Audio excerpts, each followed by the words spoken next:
विपक्ष के सदन से वॉकआउट और स्पीकर को लेकर उठाए जा रहे सवालों पर सीएम सुखविंदर सिंह सुक्खू ने विपक्ष पर पलटवार करते हुए कहा कि विपक्ष कंफ्यूज हो गया है, उन्हें समझ नहीं आ रहा कि क्या करना चाहिए।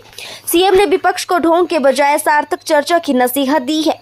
सीएम ने कहा कि विपक्ष को चर्चा में भाग लेना चाहिए। कहा कि विपक्ष पहले भी ऐसे करता रहा है, विपक्ष को पता नहीं लग रहा कि क्या करना है। सत्ता पक्ष आर्थिक स्थिति को लेकर चर्चा लेकर आया था, लेकिन प्रश्नकाल से पहले ही विपक्ष ने इसको लेकर हल्ला कर दिया। सीएम ने कहा कि विपक्ष बिखरा हुआ है, नेता कौन है समझ नहीं आ रहा।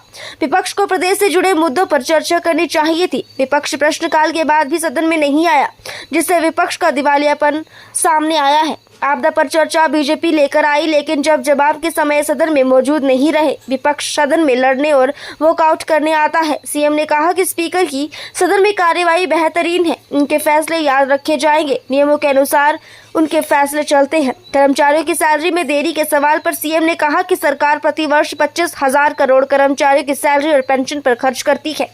सरकार वित्तीय अनुशासन कर रही है। आगामी 1 वर्ष में प्रदेश की आर्थिक स्थिति मजबूत होगी।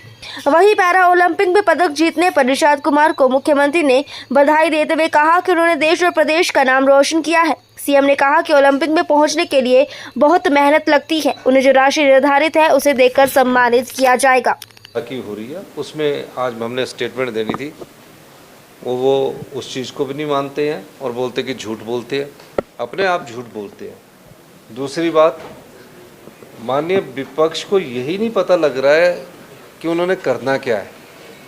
पहले उन्होंने बोला जो कि कोई और नोटिस दिया, फिर बोला कि अब स्थगन प्रस्ताव लाया जाए नियम 67 के तहत। अच्छी बात होती, हमने तो हमारे विधायकों ने 130 के तहत वित्तीय स्थिति पर प्रस्ताव लाने की बात की है, हमने तो पहले ही की है। वो कंफ्यूज से लग रहे हैं। मुझे समझ नहीं आ रहा कि जब अध्यक्ष महोदय ने ये कहा कि क्वेश्चन आवर के बाद आपकी बात सुनेंगे, तो उनको क्वेश्चन आवर तक इंतजार करना चाहिए था। आज ही का तो दिन था। अगर क्वेश्चन आवर पर भी उन्होंने वॉकआउट करना था तो क्वेश्चन आवर के बाद कर लेना था। कहीं ना कहीं मुझे लग रहा है कि विपक्ष बिखरा हुआ है। अब इनमें नेता कौन है यही नहीं समझ आ रहा कि किससे बात की जाए, क्योंकि एक बात कुछ और करता है, दूसरी बात कुछ और करता है। समझने की बात है कि जनता से जुड़े हुए मुद्दे आप उठाइए, भ्रष्टाचार से जुड़े हुए मुद्दे आप उठाइए, विकास से जुड़े हुए आप मुद्दे आप उठाइए।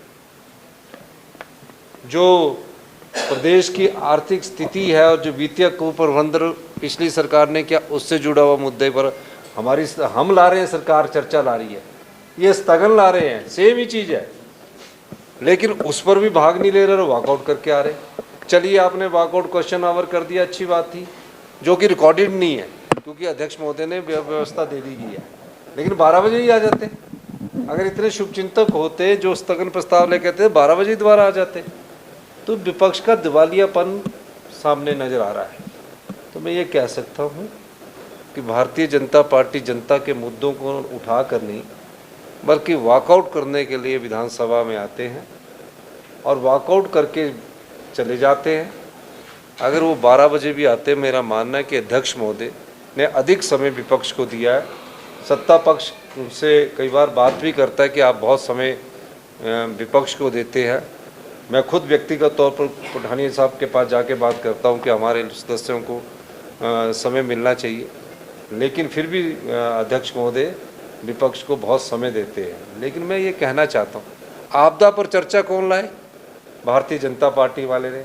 आज आपदा के अंतिम दिन जब रिप्लाई देना है तो भी नहीं है वो आ रहे। किस दिशा में भारतीय जनता पार्टी जा रही है? किसी मुद्दे पर चर्चा करना नहीं चाहते, किसी विषय के बारे में वो विचार विमर्श करना नहीं चाहते, किसी विषय को जो वो पढ़कर अच्छी तरह बातचीत करना नहीं चाहते, सिर्फ लड़ने आते हैं, नारे लगाने आते हैं। ये उनका रवैया तो अच्छा नहीं है। उन्हें अपने विषय को उठाना चाहिए और हम उनका सब बातों का सवाल देने के लिए तैयार हैं। देखिए, आर्थिक संकट से हम ऊपर उभर रहे हैं। अब हमें फिस्कल प्रूडेंस और फिस्कल डिसिप्लिन करना है। पिछले वर्ष जब आर्थिक संकट था, हमने 2200 करोड़ रुपए का रेवेन्यू कमाया। हमने ठेकों की नीलामी से एक साल में 485 करोड़ रुपया कमाया। बीजेपी ने 4 साल में, पूरे 5 साल में 600 करोड़ रुपया कमाया। तो आप बताइए, एक साल में 450 करोड़ कमाया, हमने बैट बढ़ाकर पैसा कमाया और भी कई रिफॉर्म्स करके हमने पैसा कमाया और 2200 करोड़ रुपए की हमने राजस्व हमने एकत्रित किया और आज उस अर्थव्यवस्था में 20% का सुधार हुआ। अब धीरे धीरे ये अर्थव्यवस्था हमारी पटड़ी पर आई। अब इसमें थोड़ा फिस्कल डिसिप्लिन की जरूरत है। जब इकोनॉमिक क्राइसिस से ऊपर उठते हैं तो हमें फिस्कल प्रूडेंस और फिस्कल डिसिप्लिन के माध्यम से चलना पड़ता है। हम उसमें चले हुए और हम जो भी हमारे सरकारी कर्मचारी है, अधिकारी है, समाज के जितने भी वर्ग हैं, किसान हैं, बागवान हैं, महिलाएं हैं, हम सभी के पास अपनी सरकार की विकास की रोशनी को पहुंचाना चाहते हैं और हम ये भी चाहते हैं कि आप आत्मनिर्भर हिमाचल के लिए हमारा सहयोग दीजिए।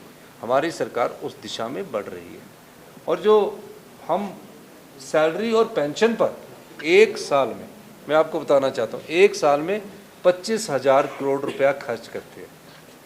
1200 करोड़ रुपया हर महीने हम सैलरी का देते हैं और 800 करोड़ रुपया हम हर महीने पेंशन का देते हैं। विभाग के, कारपोरेशंस नहीं, बोर्ड नहीं, ये सिर्फ विभाग के।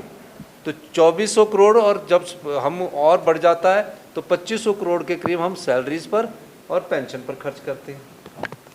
फिर उसके बाद जो हमने लोन लिया होता है उसके प्रिंसिपल अमाउंट पर खर्च करते हैं, फिर उसके इंटरेस्ट पर खर्च करते हैं। तो अगर प्रदेश की अर्थव्यवस्था पटड़ी पर लौट रही है तो उसमें थोड़ा और डिसिप्लिन की ज़रूरत है।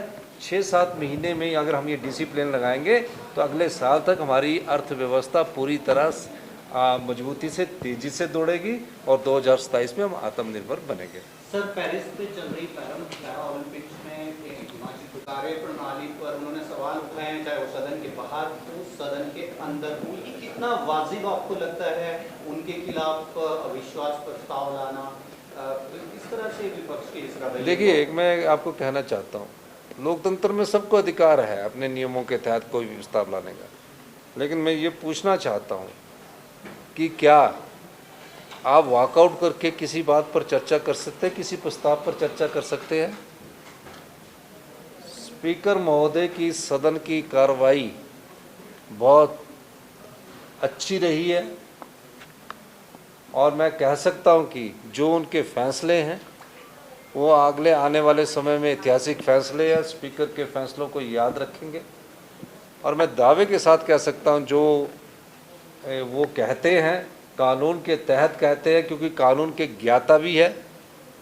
उनकी कलम से जो 6 विधायक निलंबित हुए, सुप्रीम कोर्ट ने भी उनकी बात को माना और वो नियमों के अनुसार चलने वाले हैं।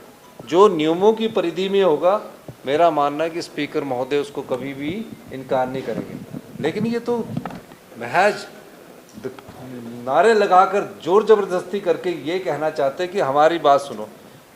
अध्यक्ष महोदय ने क्या कहा कि भैया आपका क्वेश्चन आवर होने दो, 10 इनके एमएलओ के क्वेश्चन लगे, फिर पूछते क्यों हैं क्वेश्चन? जब क्वेश्चन लगते तो पूछते क्यों हैं जब इन्होंने वॉकआउट ही करना होता है? आज स्थिति ये है कि इनका कहने के लिए इनके पास कुछ नहीं है और ये हमारी सरकार ने अध्यक्ष महोदय से चर्चा करने का 10 दिन का सबसे लंबा सेशन रखा है। अभी हमारे पार्लियामेंट मिनिस्टर बता रहे थे कि आपने 10 दिन का समय रखा, पंजाब में तो सिर्फ 3 दिन का ही समय असेंबली के लिए हुआ। क्यों रखा है? कि चर्चा है, प्रदेश के मुद्दों को उठाया जाए। कोई भी मुद्दा उठाना है, आपदा पर आप चर्चा लाए, आप कहाँ हैं?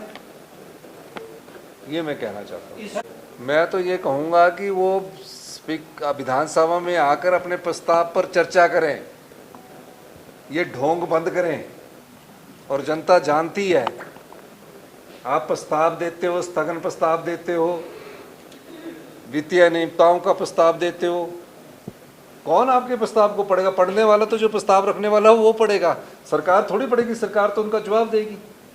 आप खुद बताइए, आपने देखा नहीं ऐसी हालत विपक्ष की हो गई है। मुझे लगता है कि जो एमएलए हैं वो आपस में बटे हुए लग रहे हैं। सर, बार-बार आप दिया था तो अंदर आना था ना, स्थगन प्रस्ताव नियम 67 के अंदर आना था। वो तो व्यवस्था दे दी स्पीकर ने, वो तो व्यवस्था दे दी। जब अंदर ही नहीं आओगे तो कोई प्रतिपक्ष के कमरे में जाके तो नहीं बोलेगा कि आपका प्रस्ताव है जी स्वीकार कर लिया। आपने जब क्वेश्चन आवर में अपना वॉकआउट किया उसके बाद ही आप आ जाते। तो महज आपके सामने स्थिति है, किस स्थिति में है विपक्ष, या आप बताइए कि विपक्ष क्या लगता नहीं कि उनका दिवालियापन निकल चुका है? वो जो मुद्दे हैं उससे ध्यान भटकाने के लिए अपना वॉकआउट कर रहे हैं। सर,